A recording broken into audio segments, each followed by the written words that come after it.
Hello, besties. Welcome back to Maggie Stories. What would you do if you accidentally body slammed the most handsome man? The rain came down like it had a personal grudge. Not the polite kind of soul rain that gave you a 5-minute warning. The kind that darkened the sky slowly, that made the leaves curl inward like they were embarrassed for you. No, this was the ambush kind. The kind that went from zero to biblical in the space of 30 seconds, and Vashti Abina Osamensa was caught completely, humiliatingly, in the middle of it. She'd made it approximately 42 steps from the gate of her residential complex before the sky just opened. Like God had been holding a bucket all day and finally got tired. "You are kidding me?" she said out loud to no one. She looked down at herself. She was wearing the cream linen wide-leg trousers she'd finished tailoring at 2 in the morning. Hand-stitched hem, raw edge detail she'd spent 40 minutes perfecting, and a soft caramel knit top tucked in just so. Her slides were the tan Bottega ones she'd been saving for a dry weather moment.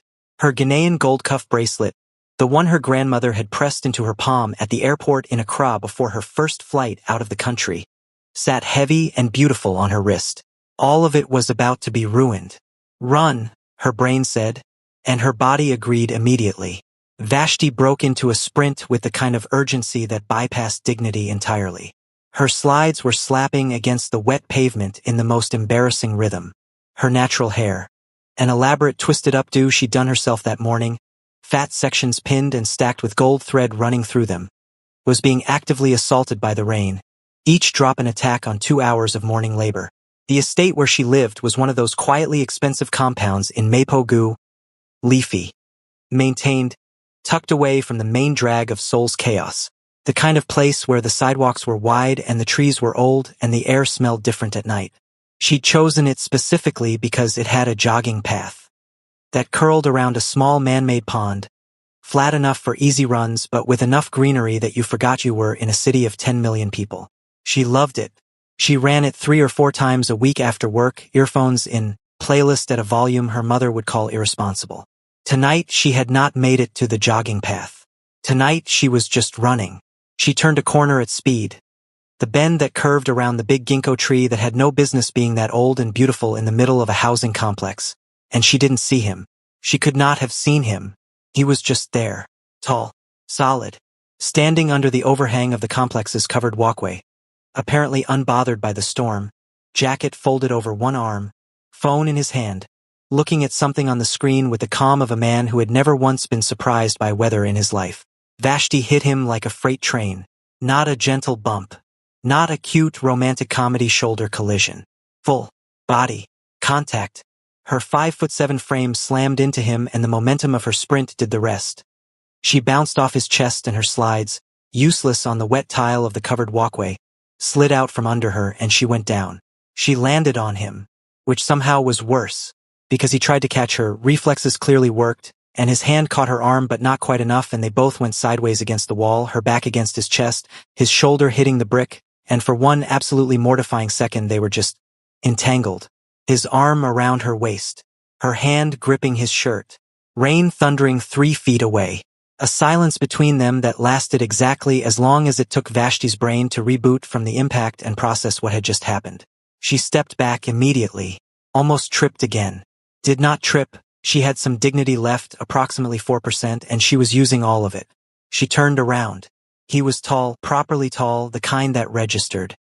Even when she was flustered, with dark hair that the humidity had pushed slightly out of place, a jaw that looked carved, and dark eyes that were doing the thing she hated most, the thing she'd feared from the moment she'd seen him. He was trying not to smile. The corners of his mouth were doing everything they could to stay still and absolutely failing. He was laughing at her, internally, which was somehow worse than out loud. Vashti felt something hot crawl up the back of her neck. It was embarrassment. It was very much embarrassment. She was drenched. Her linen trousers, the hand-stitched hem, the beautiful hand-stitched hem, were soaked through. Her updo had released one full section on the left side, and it was hanging against her cheek in a dramatic spiral. Her gold cuff was fine, the gold cuff was always fine, but she was not fine. She had 2 options. Option 1, apologize. Be normal. Be the kind, sweet, gracious Vashti that her mother raised. Say, "I'm so sorry. Are you okay?" Brush herself off. Go home. Lie face down on her floor and process the embarrassment privately. Option 2. You're just standing there, she said flatly. In the middle of a walkway. In the rain. He blinked. It's covered. It's a corner. She gestured at the ginkgo tree, as if it could testify on her behalf. Who stands on a corner? In the rain? With no warning. I was waiting for the rain to slow down. You didn't think to, I don't know, stand somewhere visible? The corner of his mouth lost the fight. He smiled. A real one. Not mocking, not polite, but genuinely, helplessly amused. Like she was the funniest thing that had happened to him in recent memory and he wasn't going to pretend otherwise. I'm sorry, he said, and she could hear the laughter threaded through it. I didn't realize I needed a visibility vest to stand in my own residential complex. She opened her mouth. He added, very calmly, Are you okay? And something about the way he said it, direct, no pity. Just a genuine question. Knocked the argument clean out of her. Yes, she said after a beat. You're sure? Because you hit the wall fairly hard. You hit the wall. I was redirected by you. He laughed then. Actually laughed. This warm, easy sound that he clearly wasn't trying to control. And something happened in Vashti's chest that she absolutely refused to acknowledge. Something that felt inconveniently like the ice around her ribs cracking. Just slightly. She looked at him standing there, dry jacket over his arm, completely unbothered, laughing in the rain sound, and she thought, without meaning to, he reminds me of the drain pipe, which made no sense, and also made total sense. When Vashti was 7 years old in Charlotte, North Carolina, on a block 2 miles from uptown where the houses had porches and the neighbors knew your name, there was a drain pipe on the side of her grandmother's house that sang when it rained. The water would hit it at the top and rush through, and it made this full, satisfying sound, like the rain was happy to have somewhere to go. She used to sit on the porch steps in her grandmother's 2 big rain boots and just listen. The rain scared her a little, the thunder did anyway, but the drain pipe made it feel manageable. Musical. Like the storm was just another kind of song. She hadn't thought about that drain pipe in years. She hadn't thought about what it felt like to love the rain in years. She looked down at her cream linen trousers, thoroughly ruined. She looked at the rain, still going hard on the other side of the walkway's overhang. She looked at her slides, soaked and probably never the same again. And then Vashti Abina Osamensa did something that surprised even herself. She laughed. Not a polite laugh. A real one. The kind that came from the stomach. The kind her Charlotte grandmother said was the family's best inheritance. She laughed and she stepped back out into the rain, tilting her face up to it. Because the linen was already ruined and the slides were already ruined, and something about this man laughing with her, not at her, even though it had started as at, reminded her that she used to love this. She used to stand in storms on purpose. What are you doing? He called over the rain. Ruining my outfit on purpose, she called back. Takes the pressure off. There was a pause. Then the sound of footsteps. He came and stood beside her, jacket still in hand, because he was apparently also a little crazy, and he tilted his head back and looked up at the Seoul sky pelting them both, and said nothing for a moment. Then, I'm Seo Junwoo. Vashti, she said. Is that West African? She looked at him sideways, rain running down both their faces. Ghanaian. Fanti. You know Ghana. I know the flag, he said, which was somehow both a terrible and a perfectly acceptable answer. That's a start, she said. They stood in the rain for another 40 seconds before sense prevailed, and they both retreated back under the overhang, drenched and breathless, and something else Vashti wasn't naming yet. He said goodnight first, politely, naturally, like they hadn't just met in the most unhinged way possible. She watched him walk toward the B building, 2 buildings over from hers, and she stood there dripping on the tile thinking one singular thing. I live in the same complex as that man. She went home, hung her trousers to dry even though the hem had separated in 2 places, made herself jollof rice the Charlotte way, with a spoonful of tomato paste her mother shipped her every 2 months, and sat on her floor and ate it and did not think about him. She thought about him the entire time. He had a name. He lived 2 buildings over. He laughed like the rain had somewhere good to go. And Vashti, who had not allowed herself to be anything but carefully, deliberately unbothered since she'd arrived in Seoul 2 years ago, lay in bed that night, listening to the rain slow down outside her window, and felt, for the first time in a long time, like something was beginning. She closed her eyes.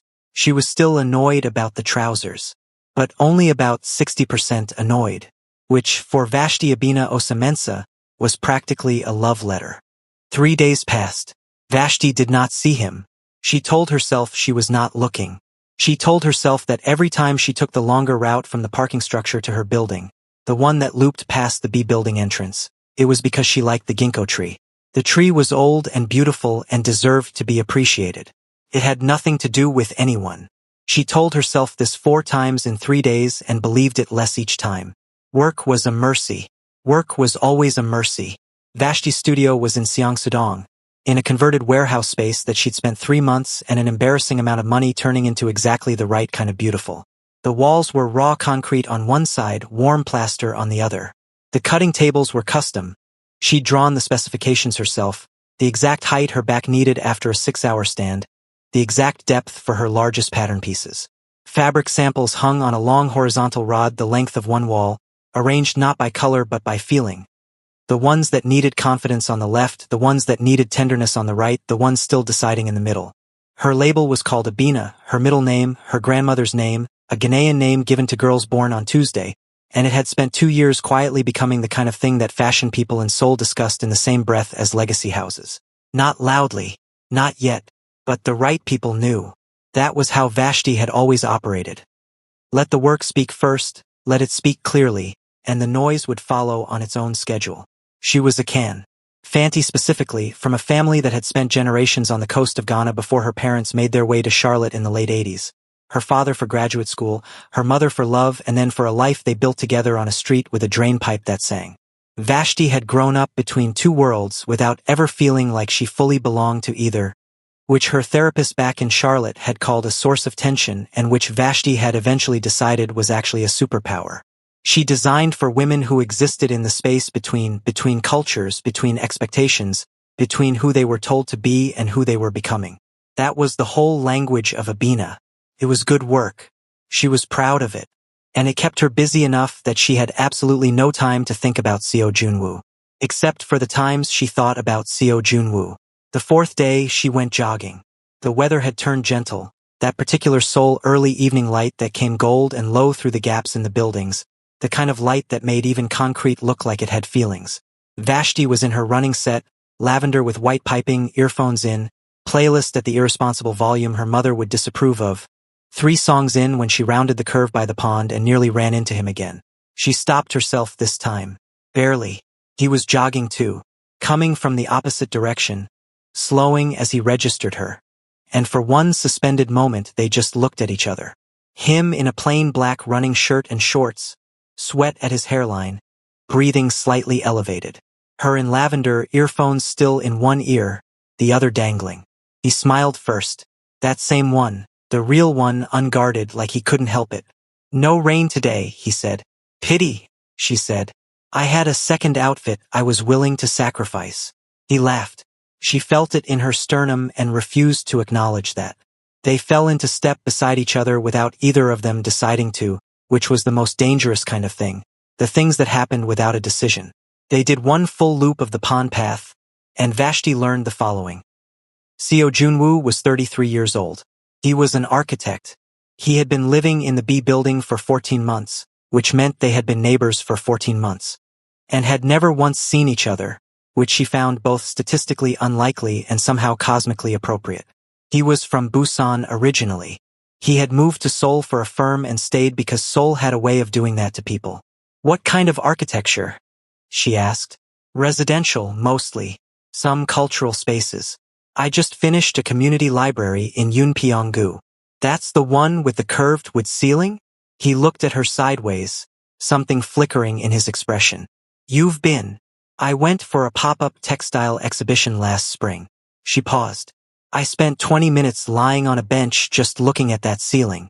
Something shifted in his face. Something quiet and pleased that he tried to contain and didn't quite manage. That ceiling took 9 months, he said after a moment. Most of that time arguing with the structural engineer about whether the curve was load-bearing. Was it? Technically, no.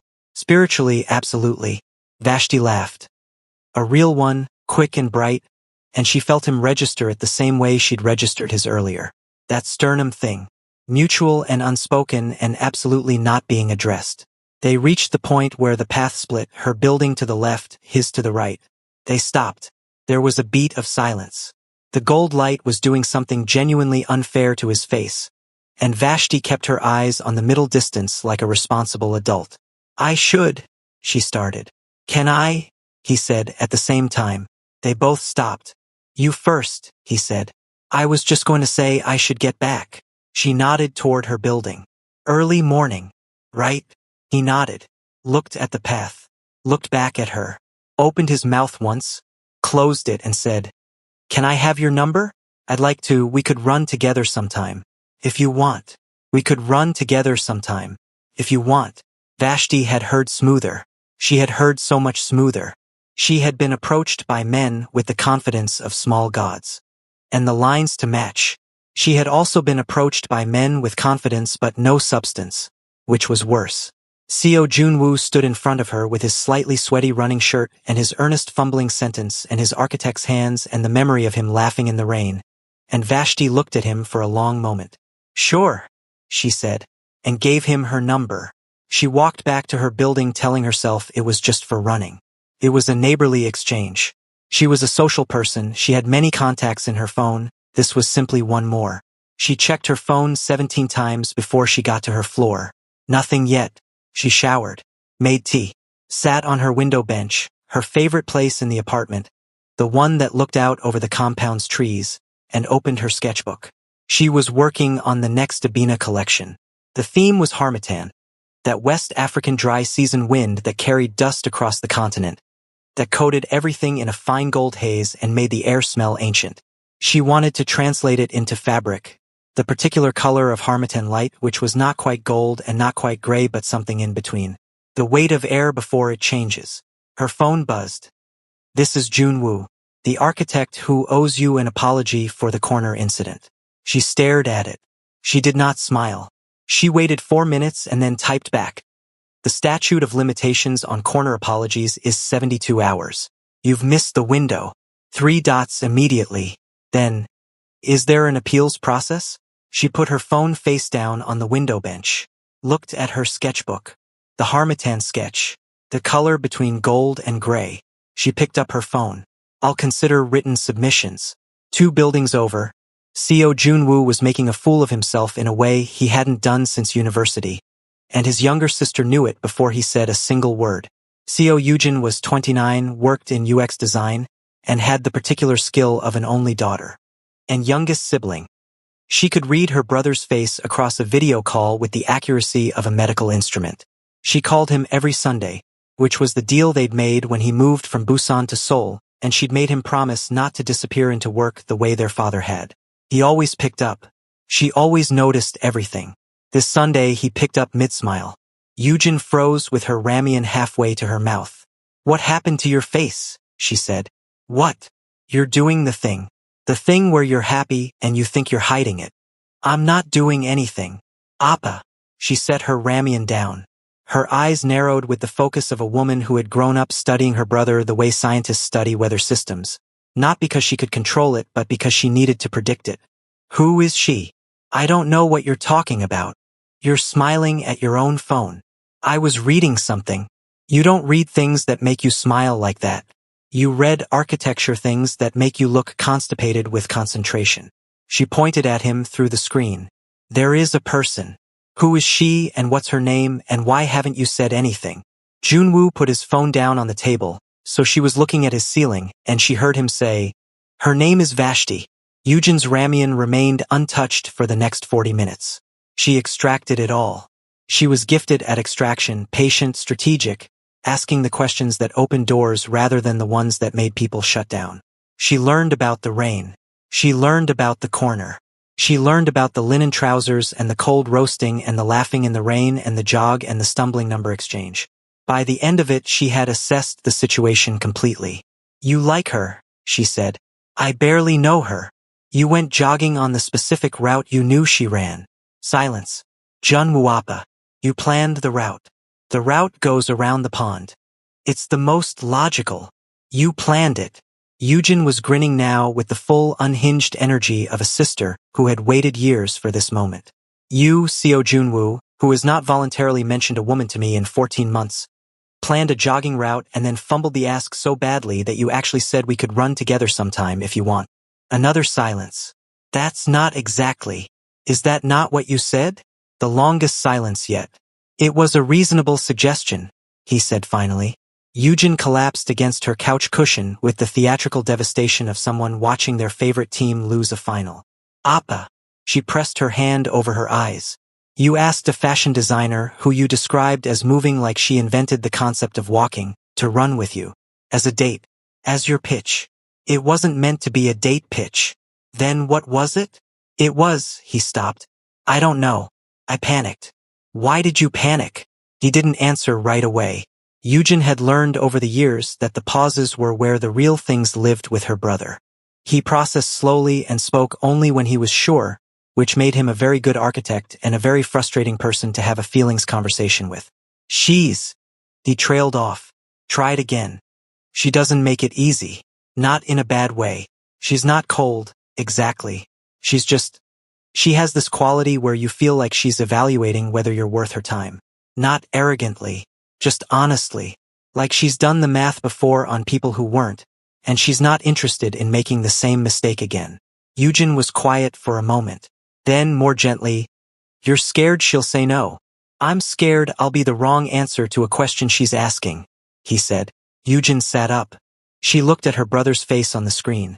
The architecture of it, the careful, steady, serious person she'd known her whole life who had loved once with everything he had and come out of it hollowed in a way she was still watching. Him fill back in piece by careful piece. Then be the right answer, she said. Don't hint. Don't run as a date. Don't manage the risk by pretending you're not asking what you're asking. She pointed at him again. She sounds like a woman who respects directness. So be direct. Ask her properly. And if she says no, then she says no and you survive it like an adult and you learn something. Yujin picked up her ramen. But Appa, the woman stood in the rain with you. On purpose. After you crashed her into a wall. She raised an eyebrow. I think you're overthinking your odds. He said nothing. Also, Yujin added, mouth already full. If you don't ask her out properly, I will come to Seoul and do it for you, and it will be so embarrassing for everyone involved. You wouldn't. Try me. He texted Vashti 3 days later. Not about running. There's a restaurant in Bukshan I've been meaning to try. They do a tasting menu, it changes every 2 weeks. Would you want to go? As an actual dinner. Not a running adjacent thing. Vashti read it sitting in her studio. Pins in her hair. A length of pale gold linen pinned to the dress form in front of her. The Harmattan collection. The color between gold and gray. She read it twice. She thought about what her best friend Tamara, back in Charlotte, would say. Tamara would say, stop playing, you know you want to go. She thought about what she herself had said to no one in her apartment approximately 37 times in the past 2 weeks, which was some version of don't rush, don't assume, you've been here before and it cost you. She'd been with someone before Seoul. A relationship she'd believed in completely and that had quietly, thoroughly dismantled her trust in her own instincts. She'd come to Korea partly to build her label and partly to put an ocean between herself and the version of herself that had stayed too long in something that wasn't right. She'd built a careful life here, controlled, beautiful, hers. She'd also been eating dinner alone for 2 years. She looked at the gold linen on the dress form. She thought about the drain pipe. She typed back, what time? And then, because she was Vashti and she couldn't help herself. And if the tasting menu is disappointing, I'm holding you architecturally responsible. His response came in under a minute. Fair. I'll have my structural defense ready. She put her phone in her apron pocket and went back to her pins. She was smiling at the dress form. The dress form did not comment on this, which she appreciated. The restaurant was called Esarian Soryun, tucked into a narrow Hanok lane in Bukshan that Vashti would never have found on her own. The kind of place with no sign visible from the street, just a wooden gate and a paper lantern and the faint smell of something braised and extraordinary coming from the other side of the wall. Junwoo was already outside when she arrived, which she noted without letting on that she noted it. He'd arrived early. He was standing with the particular stillness of someone who was trying not to look like they'd been waiting, which meant he'd definitely been waiting. Vashti had dressed with the focused intention of someone who understood that clothes were communication. She wore a dress from her own archive, One she'd made 18 months ago and never sold. A piece she'd kept because it was too personal to release yet. It was the color of dark cacao. Silk satin with a structured bodice and a skirt that moved like it had its own agenda. Gold thread detail at the neckline, running in a pattern her grandmother would recognize as Fanti-Kent geometry, abstracted, modernized, but unmistakably from somewhere. Her grandmother's gold cuff on her wrist. Low-heeled strappy sandals. Her hair up and elaborate, gold pins catching the lantern light. She looked like herself. Completely, intentionally, unapologetically herself. She watched Junwoo see her and she watched him not have a response ready, which was more satisfying than any compliment he could have produced. "You're on time," he said, which was clearly not what he'd planned to say.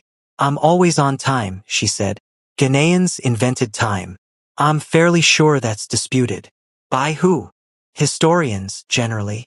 I'll fight every single one of them." She walked past him toward the gate. "Are we going in, or are we doing a seminar on chronology out here?" He laughed, that warm, unguarded sound, and opened the gate. The inside of Soryun was the kind of beautiful that didn't announce itself. Low ceilings, warm light, tables that had clearly been made by someone who cared about wood grain.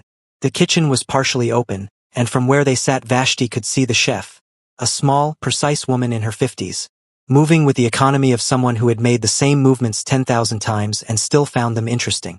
The menu arrived handwritten. 12 courses. Junwoo had made a reservation 3 weeks ago, which he did not mention and she figured out anyway. The food was extraordinary. Not in a loud way, in the way of things that had been thought about for a long time. A clear broth that tasted like the sea and the mountains simultaneously. A small plate of slow-braised short rib with fermented plum that arrived at exactly the right temperature.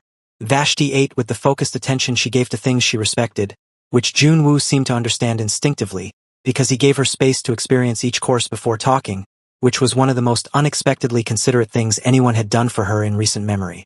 By the 4th course she'd decided he was good company. By the 6th she'd decided he was exceptional company.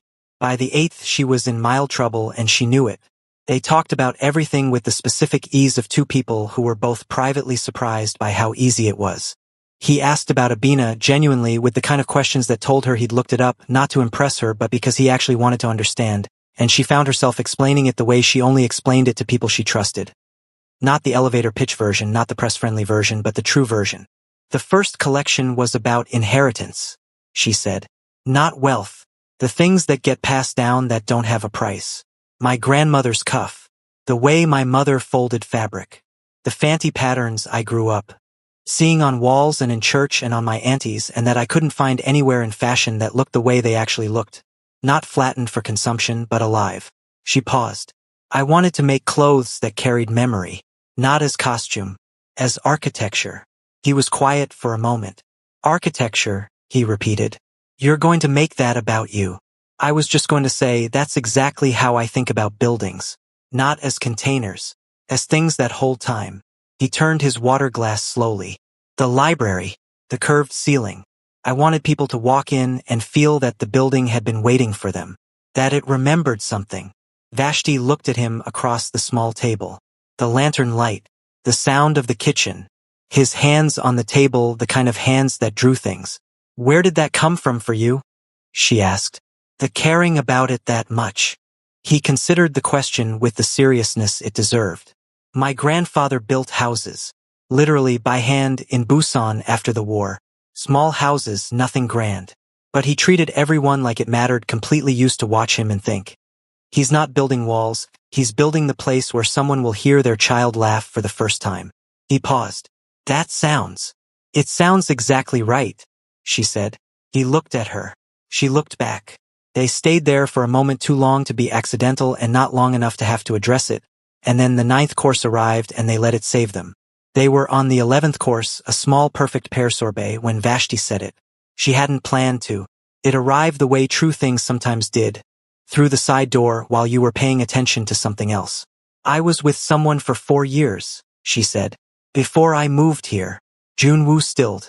Not with surprise, with the careful attention of someone who understood that certain sentences needed room around them. "He was from Charlotte too. We built things together. An apartment. A routine. Plans." She turned her spoon over. He was also, the whole time, very carefully keeping me from advancing in the way I needed to. Not aggressively. Quietly. The way you can make someone feel grateful for the space they have so they don't think to want more. She looked up. I didn't see it for a long time. When I did, I felt so stupid that I almost didn't leave. Because leaving meant admitting I'd missed it. Leaving took more courage than staying, Junwoo said quietly. That's what my therapist said. Your therapist is right. She usually is. It's annoying. Vashti set her spoon down. I came to Seoul because I needed to be somewhere no one knew me. Somewhere I could build a Bina without anyone's narrative about what it should be. I told myself the no dating thing was professional discipline. She tilted her head slightly. Turns out it was just fear in a more organized outfit. Junwoo was quiet for a moment. Then he said, I was engaged. Vashti looked at him. 3 years ago. She was someone I met through work. Interior designer, we collaborated on a project and then just kept choosing each other. He turned his water glass again. She'd noticed it was a habit. Something he did when he was ordering his thoughts, the same way she reached for her sketchbook. We were together for 2 years. Engaged for 8 months. And then she told me that she had spent the last year trying to love me the way I loved her and couldn't. And she thought the kindest thing was to say so before we went further. That must have destroyed me, he said simply. Not dramatically, just as a fact. Not because she was cruel, she wasn't. She was honest. But there's a particular kind of grief in realizing that you were fully in something that someone else was quietly leaving. And then wondering what was wrong with you that they couldn't stay. Nothing was wrong with you, Vashti said. I know that now. He looked up. I didn't for a long time. The lantern light sat between them.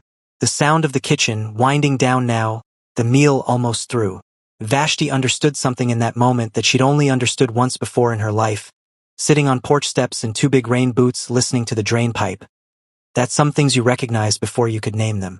Before you had the vocabulary. You just felt the shape of them and understood. She picked up her pear sorbet spoon. For what it's worth, she said carefully. She was wrong to leave. Junwoo smiled slowly. You don't know that. You just met me. I know you designed a ceiling that made a stranger lie on a bench for 20 minutes just to keep looking at it, she said. I know you stood in the rain because it was funny. I know you asked me to dinner and actually called it an actual dinner. She raised an eyebrow. I'm making an educated assessment. He laughed. She ate her sorbet. The 12th course came and went and they stayed at the table long after it was finished, the chef moving around them quietly like they were part of the space, which maybe they were becoming. They walked back through Buckshin afterward. The lane lit gold and blue. The old Hannock rooflines against the Seoul night sky. They weren't holding hands. They were walking close enough that the backs of their hands brushed twice and neither of them moved away. They talked about his grandfather's houses in Busan. About her grandmother's compound in Cape Coast. The one she'd visited every summer as a child. Where the walls were painted white and the bougainvillea came over the top and the smell of the sea was constant and the women in the family gathered in the kitchen every evening to talk. About Charlotte and Busan and the particular loneliness of cities that aren't yours yet. About the moment a city becomes yours. Vashti said Seoul had become hers on a Tuesday morning in February when she'd walked out of the Seongsu studio after an all-nighter and the light was doing something extraordinary over the Han River and she'd thought this is mine. Junwoo said Busan had never stopped being his even from a distance, the way some places stayed in your chest. Do you miss it? She asked. Every autumn, he said. There's a festival. My family goes every year. I've missed the last 2. He paused. You should see Busan in autumn. It was not quite an invitation. It was the shape of one. Vashti did not say yes and did not say no and filed it somewhere warm. After the dinner there was a second run, a third, a Saturday morning where they both ended up at the same Seongsu cafe by something that was probably not coincidence and neither of them investigated too closely. There was the afternoon he came to her studio because she'd mentioned she was stuck on the Harmattan collection and he'd sat across from her cutting table and looked at the fabric samples on the wall. Really looked with the architect's eye and said, the color you're looking for isn't on this wall yet. It's the light right before the dust comes. The moment before the wind, not the wind itself. Vashti had stared at him. Then she turned to her fabric samples and found a piece of undyed raw silk she'd been ignoring for months. A piece that was neither gold nor gray but the held breath between them. and she pinned it to the center of the wall, and it was exactly right. "How did you?" she started. "You described Harmattan to me for 20 minutes last Thursday," he said, already looking at his own phone, already at work on something. "I just listened." She looked at the silk. She looked at him. She said nothing. She went back to work. But she moved the cutting table 3 inches closer to where he was sitting, and he didn't mention it, and they worked in the same space for 2 more hours in a silence that was one of the best conversations she'd ever had. He kissed her on the 43rd day. Not that she was counting. She was absolutely counting. It was at the pond. Evening again, the light doing its gold thing, the ginkgo tree casting long shadows across the path. They'd stopped at the split in the path where they always said goodnight, and the goodbye was taking longer than usual in the way goodbyes had been taking longer for the past 3 weeks, stretching at the seams. He turned to her and said, with full eye contact and the directness his sister had instructed, "I'd like to kiss you, if that's all right." Vashti looked at him for a long moment. "I was wondering when you'd get there," she said. Eugen said the same thing. "I like Eugen. You've never met her. I already like her." He kissed her the way people kiss when they've been thinking about it for a while and they're not in a rush now that it's finally happening. Gentle and certain at the same time. Her hand found the front of his jacket. His found the side of her face. The ginkgo tree witnessed it without comment. Eugen came to Seoul 6 weeks later and Vashti made her jollof rice, the Charlotte version with the tomato paste and the scotch bonnet and the bay leaf, and Eugen ate 2 bowls and declared it the best thing that had happened to the family since the library ceiling. "You're exactly what I imagined," Eugen told her, picking up the 3rd spoonful. "Is that good or bad?" "It's perfect." Eugen looked at her brother, who was washing dishes in Vashti's kitchen with the comfort of someone who had keys.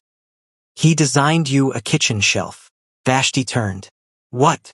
"The custom shelf. Above your cutting table. He drew the plans 3 weeks ago." Eugen was grinning. "He said you were always reaching up for the wrong angle." Vashti looked at Junwoo. Junwoo looked at his dishes. "It's a structural improvement," he said. "Ergonomically justified." "He measured your reach span," Eugen added helpfully. "Without telling you. I observed it," he said with great dignity. "Architects observe.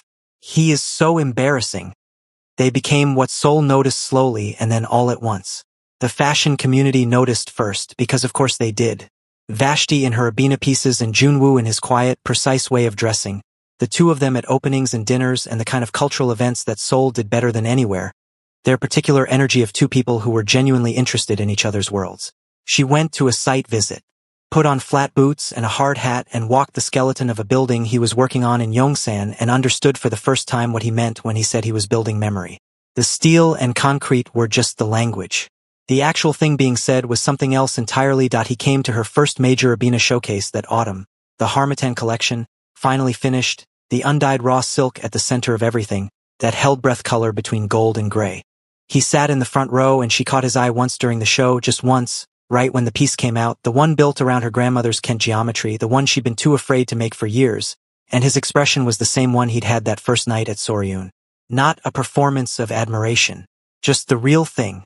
She had to look away before she ruined her composure entirely. They taught each other in the way only people who are genuinely curious about each other do.